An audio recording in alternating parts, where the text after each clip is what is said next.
welcome back to my channel Forensic Forum. Our topic is polygraph test or lie detector. So let's discuss the introduction part. Polygraph test is also known as lie detector test. इसको lie detector test commonly कहा जाता है या फिर आम भाषा में झूठ पकड़ने की मशीन कहा जाता है. This technique records the physiological responses of the person when accused person is subjected to set of questions. There are many physiological variables that are blood pressure, heart rate, respiration, electrodermal responses, or galvanic skin resonance (GSR). It is also known as psychophysiological detection of the deception (PDD) examination, most commonly used in high-profile cases or white-collar crimes.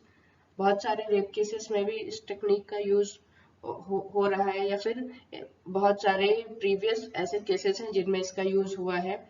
और इसमें जो है अब courts जो है third degree या फिर जो है इन ह्यूमन वेज को ना प्रिफर करके साइंटिफिक टेक्निक्स पे रिलाई कर रही है और इन चीज़ों की परमिशन दे रही है, जिससे कि साइंटिफिक वे में जो है जो क्रिमिनल या क्राइम से रिलेटेड जो इंफॉर्मेशन है उनको गैदर किया जा सके. History of the polygraph. In 1921, California-based police officer जो कि एक फिजियोलॉजिस्ट थे, जॉन ए लार्सन ने फर्स्ट टाइम पॉलीग्राफ को डिजाइन किया. ये इमेज जॉन ए लार्सन की है, इन्वेंटर ऑफ द पॉलीग्राफ. इसके बाद में लियोनार्ड किलर जो सेकंड साइंटिस्ट हैं, इन्होंने लार्सन के साथ कोऑपरेट किया और इस टेक्निक पे जो है मॉडिफाई किया या इस पे और ज्यादा काम किया. इसमें इन्होंने मेनली काम ये किया कि जो इस मशीन का जो वर्किंग प्रोसीजर था उसको थोड़ा सा टाइम को रिड्यूस किया और इस जो है गैजेट में इंक का यूज किया जिससे कि रिजल्ट्स को रिकॉर्ड किया जा सके. स्किन रिस्पॉन्सिवनेस जो थी या फिर गैल्वेनिक स्किन रिजोनेंस, ये जो पैरामीटर था, इस वाले पैरामीटर को भी जो है किलर ने इंट्रोड्यूस किया पॉलीग्राफ में, जो कि मेनली बेस्ड था स्वेटिंग पे. इन 1931 में उन्हें जो है इस modified version of the polygraph जो था इसका पेटेंट मिल गया. इन 1923 मॉस्टन ने जो है कोशिश की जो पॉलीग्राफ है इसके जो फाइंडिंग्स हैं या रिजल्ट्स हैं इस टेस्ट के, इसको जो है कोर्ट सिस्टम में इंट्रोड्यूस किया जाए और एज एन एविडेंस यूज किया जाए. मीन्स हम ये कह सकते हैं कि फोरेंसिक एप्लीकेशन जो इंट्रोड्यूस किए हैं इन 1923 में मॉस्टन ने किया है. Procedure of the polygraph. Polygraph को स्टार्ट करते हैं एक प्री टेस्ट इंटरव्यू से, जिसमें कि कुछ बेसिक इंफॉर्मेशन गेन की जाती है केस के बारे में या एक्यूज्ड पर्सन के बारे में, और जिस इंफॉर्मेशन से कुछ कंट्रोल क्वेश्चन सेट किए जाते हैं या हमें हेल्प करते हैं वो इंफॉर्मेशन कंट्रोल क्वेश्चन को सेट करने में. कुछ इरेलेवेंट क्वेश्चंस पूछे जाते हैं और उनको रिकॉर्ड किया जाता है, उनके रिस्पॉन्सेस को एज अ कंट्रोल देखा जाता है. रिलेवेंट क्वेश्चन होते हैं जो केस रिगार्डिंग क्वेश्चन होते हैं, जो इम्पोर्टेंट क्वेश्चन होते हैं क्राइम से रिगार्डिंग, जिनका कि मेन फोकस होता है एग्जामिनर्स के लिए, वो पूछे जाते हैं.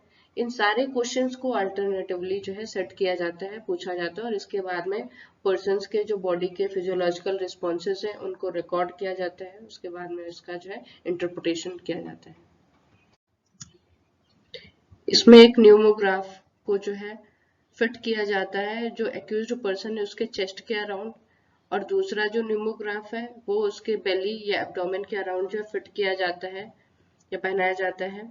To record the breathing pattern, inhale और एक्सेल रेस्पिरेटरी पैटर्न को देखने के लिए जो है न्यूमोग्राफ जो है चेस्ट में फिट किया जाता है.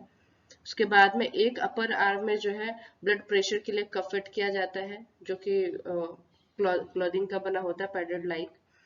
एक स्मॉल इलेक्ट्रिक करंट जो है सप्लाई किया जाता है इलेक्ट्रोड के थ्रू, जो कि जो है फिंगर में फिक्स किया जाता है, या तो इंडेक्स फिंगर या फिर रिंग फिंगर में, to measure the GSR galvanic skin reflexes को चेक करने के लिए. जो चेयर होती है वो बॉडी के मूवमेंट या बॉडी के प्रेशर को मेजर करती है कि पर्सन जो है किस तरह से मूव कर रहा है क्वेश्चंस के जो है सब्जेक्टेड होने पे. ये हमारा टिपिकल रिजल्ट है या ग्राफ है. जिस तरह से हमें किसी भी एक्यूज्ड पर्सन के इन्वेस्टिगेशन के बाद में मिलता है। इसमें हम देखते हैं जो ऑरेंज हमारा ग्राफ या ग्राफ लाइन है, ये हमारी एक्टिविटी सेंसर है, मीन्स बॉडी की जो एक्टिविटी है, लेग और हैंड का जो मूवमेंट है, क्वेश्चंस अलग अलग सेट के क्वेश्चंस के इंट्रोड्यूस होने पे किस तरह से बॉडी रिस्पॉन्स करती है, ये इसका ग्राफ है। ग्रीन कलरेशन में जो हमारा ग्राफ है, ये कार्डियक हार्ट बीट का जो है हमारा ग्राफ है। पर्पल लाइन जो हमारी ये इस तरह से है, ये हमारी जीएसआर का जो है ग्राफ है, रिकॉर्ड है, गैल्वेनिक स्किन रेजिस्टेंस का है। जो हमारी पर्पल दो लाइनें ग्राफ में है, ये हमारी रेस्पिरेशन की जो है ग्राफ लाइंस है। इनमें फ्लक्चुएशंस को रिकॉर्ड किया जाता है जब questions normal set of question पूछे जाते हैं, इरेलेवेंट क्वेश्चन पूछे जाते हैं और केस रिगार्डिंग क्वेश्चंस पूछे जाते हैं, तो इनके फ्लक्चुएशंस को रिकॉर्ड किया जाता है या फिर जो है कंपेयर किया जाता है। Accuracy of the polygraph, 90% accuracy is possible when the expert maintains all the precautions। जो एक्सपर्ट या एग्जामिनर है उसको जो है, जो एक्यूज्ड पर्सन है उसकी एजुकेशन को कंसीडर करना चाहिए, confidence level, talking skill, profession, health and mental pressure या फिर एनी अदर बॉडी एक्टिविटी या बिहेवियर, इन सबको जो है एग्जाम ऑब्जर्व करना चाहिए पूरे प्रोसीजर के ड्यूरेशन में, from the entry to exit, जिससे कि वो उस पर्सन का, उस एक्यूज्ड पर्सन का जो रिजल्ट इंटरप्रिटेशन है वो एक्यूरेटली कर सके। Admissibility of polygraph in the court, polygraph की किस तरह से एडमिसिबिलिटी है कोर्ट में, इसको देखते हैं। नो एक्यूज्ड और विटनेस, किसी भी एक्यूज्ड पर्सन या विटनेस को फोर्स नहीं किया जा सकता या कंपल नहीं किया जा सकता कि वो इन टेस्ट को जो है फॉलो करे या ये टेस्ट उस पर अप्लाई हो। मोस्ट ऑफ द यूरोपियन जो कंट्रीज हैं वो पॉलीग्राफ को जो है as a reliable evidence consider नहीं करती हैं, are not commonly used by investigating agencies, और ना ही मोस्ट कॉमनली यूज होती है बाय द इन्वेस्टिगेटिंग एजेंसीज। कुछ ही केसेस में यूज होता है, जैसे सेक्सुअल रेप केसेस, कोई सीरियस केस है या हाई प्रोफाइल केस है, टेररिस्ट केसेस है, ऐसे केसेस में इन टेक्निक्स का यूज होता है। The national human rights commission had published the guideline for the administration of polygraph test on an accused in 2000। NHRC ने जो है गाइडलाइन पब्लिश की है कि किस तरह से जो है पॉलीग्राफ टेस्ट को जो है किसी भी एक्यूज्ड पर्सन पे किया जाना चाहिए 2000 में।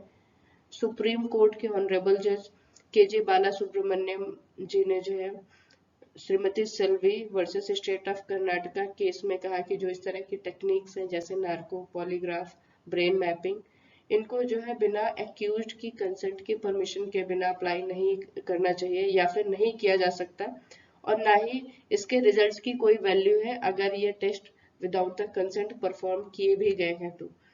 However, any information gathered after the voluntary administration test results can be admitted in accordance with Section 27 of the Indian Evidence Act 1872।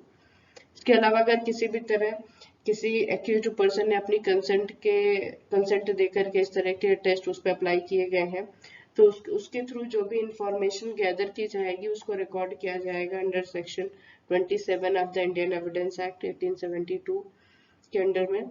और अगर पर्सन ने इस तरह का स्टेटमेंट दे दिया कि हाँ इस टेस्ट के ड्यूरेशन में कि उसने मर्डर किया है या उसका रोल है, तो इस बात पे या इस टेस्ट के इन्फ्लुएंस में उसने जो भी स्टेटमेंट दी है उससे उसे पनिशमेंट नहीं दी जाएगी।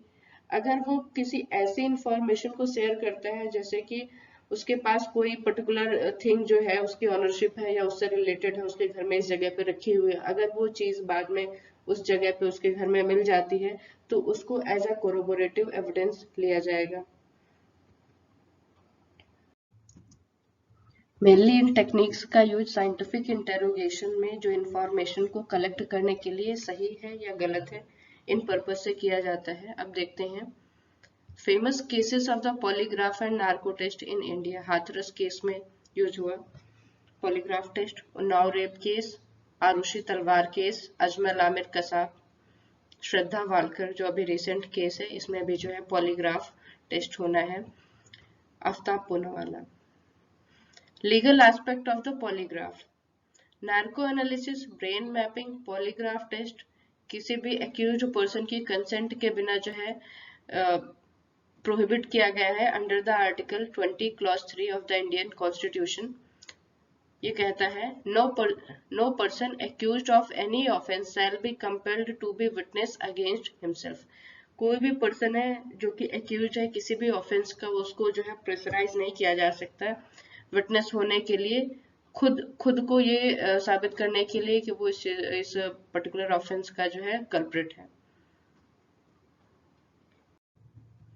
Thanks for watching, please like and share.